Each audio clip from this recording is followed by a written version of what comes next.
Okay, gamers, let's get on to the first video of the Rise of the Planet of the Pandas. Yeah, I'm not going to be saying that every time, don't worry. That's way too long of a name to say. Just sort of mocking Rise of the Planet of the Apes, because that's just too long of a name for a movie. So, anyways, let us get along here. We got the character selection screen, as you can see, has greatly changed compared to Cataclysm. Cataclysms, well, I say and all of them have been that way, so it's nice to have a little bit of a change. What they have updated is, of course, the way that the races are set up. Now, you go into any race, you got your classes here on the right, you pick any of the classes that are actually available and highlighted. So every class in this expansion can be a monk minus Worgen and Goblin. Everyone else can be a monk. Oh, glitches in the screen go. There's actually still quite a few of those, it being beta, so just remember anything that is seen or said in this is subject to change and will more than likely be fixed if it's broken. Or at least maybe fixed later. But it's WoW, so you know how that goes. Anyways, so next part you're going to see here is one big difference in the character creation.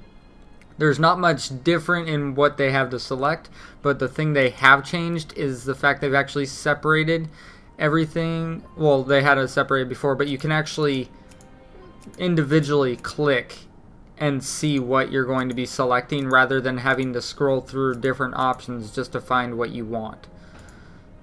Now, that being said, that is actually those are the main changes to a character selection screen, and I actually like that because I hate scrolling through things. But here we're going to take a quick peek at the pandas, since that's the one class that the one race that no one's really been able to look at as of yet, unless of course you're in the beta or have looked up videos, in which case you're probably not going to watch this. But hey, let's go ahead and look, shall we? Now you got the female, and then you got, well, the females sort of have the dwarven look to them, almost like they're using the same model, but there are some subtle differences. So, and then you got your male uber pandas. Go, Jack Black for the win. But, okay. Then you got, they don't really have a hair color because their skin color becomes their hair color. So you can't change hair color for the pandas. Now, as you go through, there's all kinds of different colors you can go with. You can be a polar bear, panda, all kinds of fun stuff. You got your faces, mainly just, oh yeah, of course changes. Maybe the eyes, the way the hair goes on the eyes, the coloring. And then you got your different kooky Asian style hairs. Fun. Okay. So anyways, yeah. Never mind my phone. Anyways, I should have had that turned off prior. So, we're just going to go here and noting I'm not going to be doing any of the main panda stuff for a little bit because the starting panda area is insanely glitchy right now. And there's a lot of quests that don't allow you to progress or get things done. So it kind of stops you in your path. So we're going to just go with Super Panda. Oh, somebody's already got Super Panda. Well then.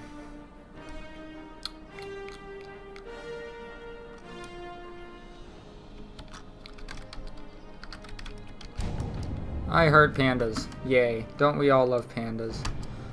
Moving along, give you a quick peek at the starting zone of the pandas, though I cannot really progress due to the fact that, yeah, it's just glitchy as all get out.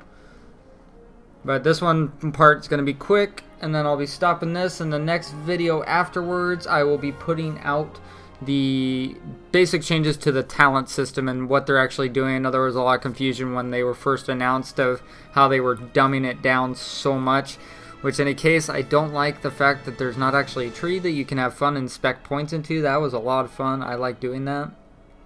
But the way they did it, it actually does help out a lot. It might balance out some of the PvP and some of the other stuff, aside from the fact of all the PvP gear that basically unbalances everything again.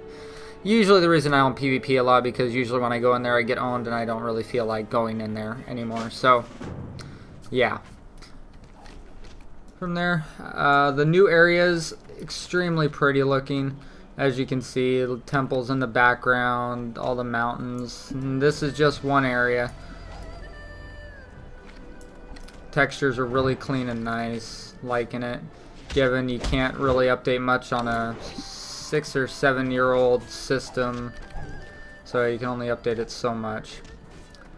But as you can see, all the little pandas around fighting, training on their monkin ways.